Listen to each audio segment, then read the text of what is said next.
people of the United States and our friends and allies will not live at the mercy of an outlaw regime that threatens the peace with weapons of mass murder. His regime has an active program to acquire and develop nuclear weapons, and let there be no doubt about it. We know for a fact that there are weapons there. There were a group of people who, for many years, had advocated going after Saddam Hussein, and they pushed this hard. And of course, raw intelligence data can be interpreted in a lot of different ways, as I'm sure experts have talked to you about. And so there were a group of people, I think, that were adamant that this was the right course to pursue.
We found the weapons of mass destruction.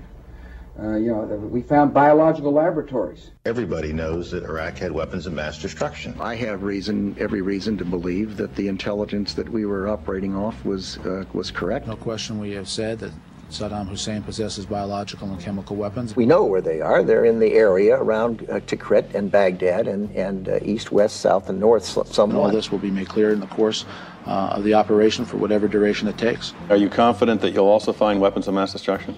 I believe we will find evidence of the programs of chemical and biological weapons, yes. How about the actual weapons? Well, I just don't know. Let's wait and see what the team that's over there. Let's continue with our new exploitation teams that have been brought in.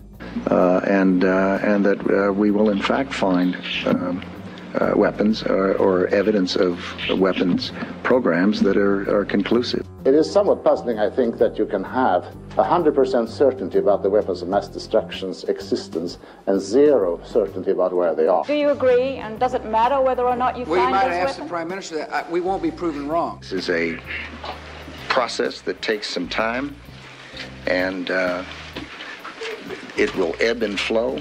One thing we know is that he had a weapons program. I don't know anybody that I can think of who has contended that the Iraqis had nuclear weapons. We believe he has, in fact, reconstituted nuclear weapons. But on the specific issue of weapons of mass destruction, it's going to take time, and we're going to have to be patient. Over time, the truth will come out. Now, it's going to take time to find anything because they've had...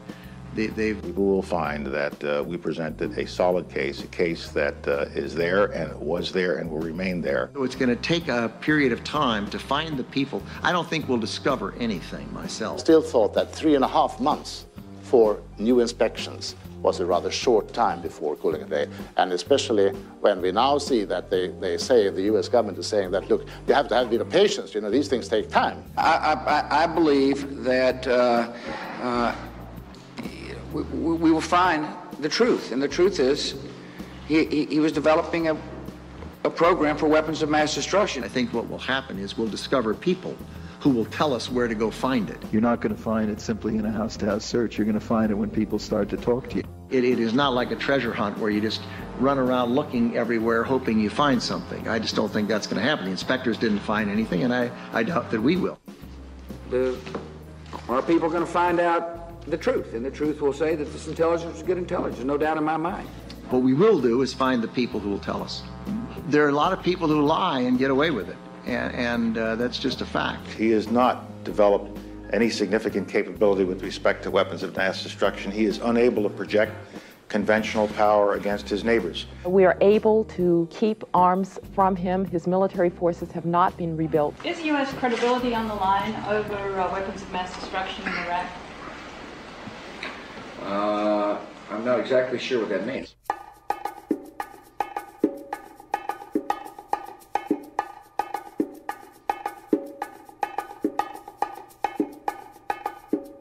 It depends on the assumptions. It depends on how long the war lasts. It depends on whether weapons of mass destruction are used. What we have done is we have taken estimates looking at different variables and said, if this were the case on this variable and then on this variable, but there's so many variables that the numbers of possible point answers create a range that simply isn't useful. Yeah, I'm just not going to get into any speculation about numbers.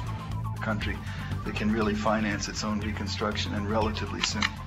So the money's going to come from Iraqi oil revenue, as everyone has said. They think it's going to be something like $2 billion this year. They think it might be something like 15, 12 next year. They think it might be something like 18 to 20 plus the next 19 the next year. I will soon submit to Congress a request for $87 billion.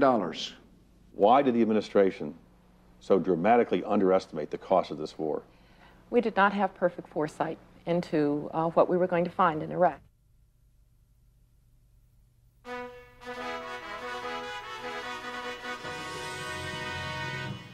With the cost of the war rising and the search for weapons of mass destruction going nowhere, the administration turns to David Kay.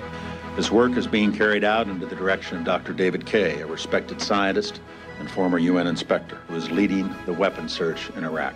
We are determined to take this apart. We have a tremendous group of dedicated American men and women involved in this with the best assets of the intelligence community can provide. Yet Dr. Kay and his team are making progress. We have found a large body of continuing activities and equipment. We are surprised by new advances that we're making. Network of laboratories and safe houses controlled by Iraqi intelligence and security services. And unlike pre-war intelligence, we don't require someone just to say something. We actually need the physical evidence. Equipment suitable for continuing chemical and biological weapons research. David Kay is not going to be done with this for quite some time. David Kay wants more time. And he says it could take another 6 to 9 months to make a definitive finding. Administration is asking Congress for hundreds of millions more. $600 million to fund the continuing search. We have not yet found shiny, pointy things that I would call a weapon. Before we can draw firm conclusions, we need to let the Iraq Survey Group complete its work. We were all wrong, probably, in my judgment. And that is most disturbing. It's inevitable that there will be an outside commission appointed on an issue of this gravity. We'll have public hearings, and we will get to the bottom of this, and we will let the chips fall where they may. Democracy, you have an obligation. Your obligation is to speak truthfully to the public. That's the basis of civility and our belief in our system of government. It is going to require an outside effort, probably through an outside commission, to deal with some of these very serious problems. Because I think explanations are important in a democracy. This whole episode has caught the White House completely by surprise. They've become so fearful of admitting error that they stand up and defend things that, on their faith,